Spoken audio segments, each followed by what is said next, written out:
নমস্কার বন্ধুরা, welcome to প্রমূর্তজ আর্থ। আজকে নিয়ে চলে এলাম এক রাজকীয় ব্যাপার, বাবুদের বাড়ি, গড়লগাছা বাবুদের বাড়ি। এই গড়লগাছাটা কোথায়? এই বাবুদের বাড়ি বা জমিদার বাড়ি যাবেন কিভাবে, কি দেখবেন, কিভাবে বুকিং করবেন, কি কি করা যেতে পারে এখানে, সব কিছু রয়েছে এই ভিডিওয়ে। শেষ অবধি দেখতে হবে কিন্তু। আমার চ্যানেলটি যদি এখনও সাবস্ক্রাইব করা না হয়ে থাকে, প্লিজ সাবস্ক্রাইব প্রমূর্তজ আর্থ। পাশে থাকা বেল আইকনটি প্রেস করে রাখুন, যাতে করে নোটিফিকেশান সবার আগে আপনাদের কাছে পৌঁছে যায়।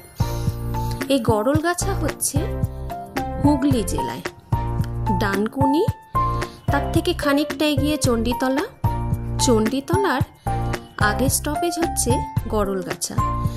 গড়লগাছা জমিদার বাড়ি বা বাবুদের বাড়ি আজকের আমাদের ডেস্টিনেশন। দক্ষিণেশ্বর ব্রিজ পেরিয়ে আমরা সোজা এগিয়ে চললাম। শরতের আকাশ পেজা তুলোর মতো, চারিদিকে এক মোহময় পরিবেশ। সামনে দেখতে পাচ্ছেন ডানকুনি যাওয়ার রাস্তা। ডানকুনি হাউজিং কমপ্লেক্সের দিকটা একদিকটায় চলে গেছে, আর একদিকে যে রাস্তাটা যাচ্ছে, যেটা বেঁকে যাচ্ছে, ডান দিকে হাউজিং কমপ্লেক্স, আর বাঁ দিকে গেলেই চণ্ডীতলা বা ডানকুনি, টুয়ার্ডস ডানকুনির দিকে যায়। আর সোজা চলে গেলে সেটা হচ্ছে দুর্গাপুর এক্সপ্রেসওয়ে। দেখুন আমরা এগিয়ে চলেছি। আমাদের আজকের গন্তব্য জমিদার বাড়ি, বনেদি বাড়ির দুর্গাপুজো।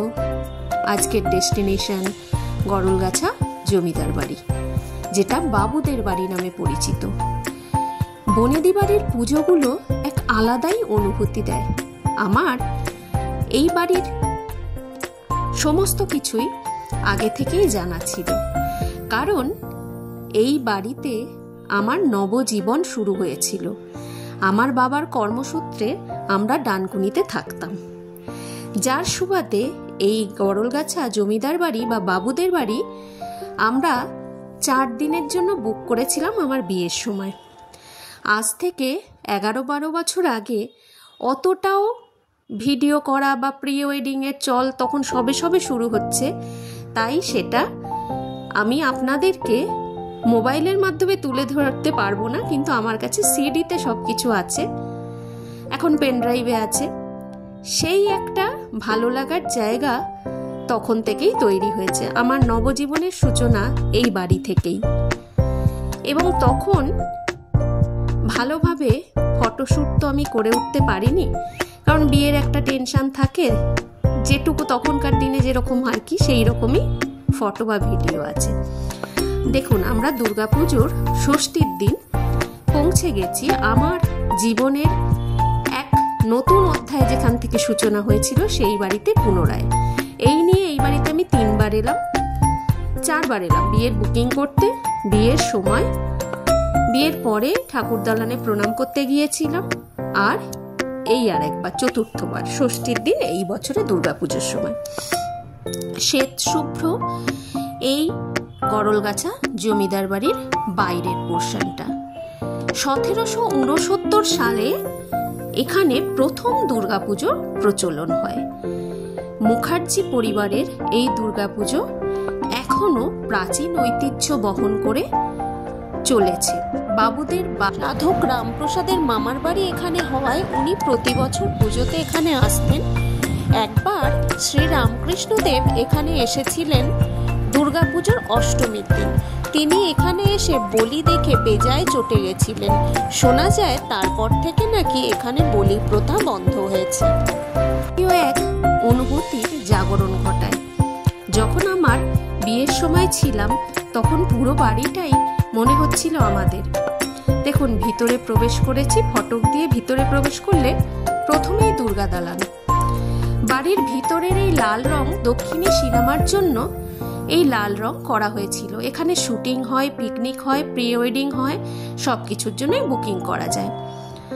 মা এখানে অবতীর্ণ হয়েছেন 1769 সাল থেকে, তিনি পূজিতা হচ্ছেন।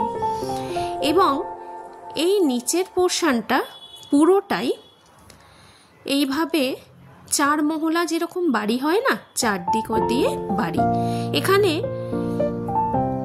কেয়ারটেকার যিনি আছেন তিনি দেখাশোনা করেন। সবাই খিদিরপুরের বাসিন্দা। পুজোর সময় এই বংশের সবাই আসেন আর খুব ধুমধাম করে পুজোটা হয়। দুর্গা দালানেই আমার বিয়ে হয়েছিল। এই দুর্গা দালান থেকে যখন আমরা ঘরের ভিতরে প্রবেশ করবো, এই ডাইনিং প্লেস, তখনকার দিনে রাজরাজারা এই ডাইনিং প্লেসে খাওয়া দাওয়া করতেন। সিঁড়ি দিয়ে উপরে উঠে এলাম, চারিদিকে আভিজাত্যের ছড়াছড়ি। চারিদিকে আপনি প্রাচীন সেই আওয়াজ, সেই ধ্বনি শুনতে পাবেন। এটা অন্দরমহলের আর একটা দিক। এটা ভিতরকার ঝুল বারান্দা, যেটা স্কোয়ার করে আছে পুরো জমিদার বাড়িটা। এখান দিয়ে আপনি কত শত ইতিহাস পাবেন। এটা হচ্ছে যে বৈঠকখানা ছিল আগেকার দিনে, এখন এটা বিয়েবাড়ি পারপাসে ভাড়া দিলে কোণে বসে ওই সিংহাসনে, ওটাই আমি বসেছিলাম। ঝাড়বাতি, কড়িবর্গা, সাতমহলা বাড়ি এবং তার নানান ঐতিহ্য। চারিদিক দিয়ে বাড়িটাতে রাজকীয় বনেদিয়ানার ছড়াছড়ি। দেখুন, এই বারান্দার মধ্যে দিয়ে রাজরাজারা হেঁটেছেন, পরবর্তীকালে আপনারাও হাঁটছেন আমার সাথে সাথে। কেমন রোমাঞ্চকর না? এটা অন্দরমহল। এই যে আয়নাটা দেখছেন, এই আয়নায় সিঁদুরদানের পর যখন আমি ওপরে এসেছিলাম তখন প্রথম মুখ দেখেছিলাম। এই সমস্ত ঘর জুড়ে তখন শুধুমাত্র আমরাই। এই সেই আয়না যেখানে আমি সিঁদুরদানের পর প্রথম নিজেকে দেখেছিলাম। এই যে চৌখুপি চৌখুপি করা, স্কোয়ার করা অন্দরমহল। আর এই ছোট্ট ছোট্ট জায়গাগুলো দেখছেন, এখান দিয়ে বাড়ির বৌমেয়েরা যখন কোনো অনুষ্ঠান হতো দেখতো। আমরা ছাদে উঠে এসেছি। ছাদ সুবিশাল ছাদ। এটা ছাদের সুসজ্জিত পোর্শনটা। সুসজ্জিত এই পোর্শনে আপনার এক অনাবিল আনন্দ লাগবে। আর এটা হচ্ছে কড়িবর্গার যে উপরের পোর্শনটা, অর্থাৎ যেটা চিলেকোঠার ঘর বলা হয়। ওখানে আগেকার দিনে যারা নৃত্যশিল্পী অর্থাৎ বাইজিরা থাকতেন এবং তাদের সেই ইতিহাস এখনো সাক্ষী বহন করছে। পুরো বাড়ি রাজকীয়ানায় ভরপুর এবং এখানে অনেক গুপ্ত সিঁড়ি, গুপ্ত রাস্তা আছে।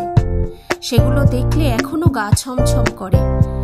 আমার সাথে আজকে এই জমিদার বাড়ির ভিতরে আনাচে কানাচে কিরকম লাগলো আপনাদের, সেটা আমাকে কমেন্ট করে জানাবেন। ডেসক্রিপশন বক্সে আমি এখানে কন্ট্যাক্ট পার্সনের নাম্বার দিয়ে রাখলাম।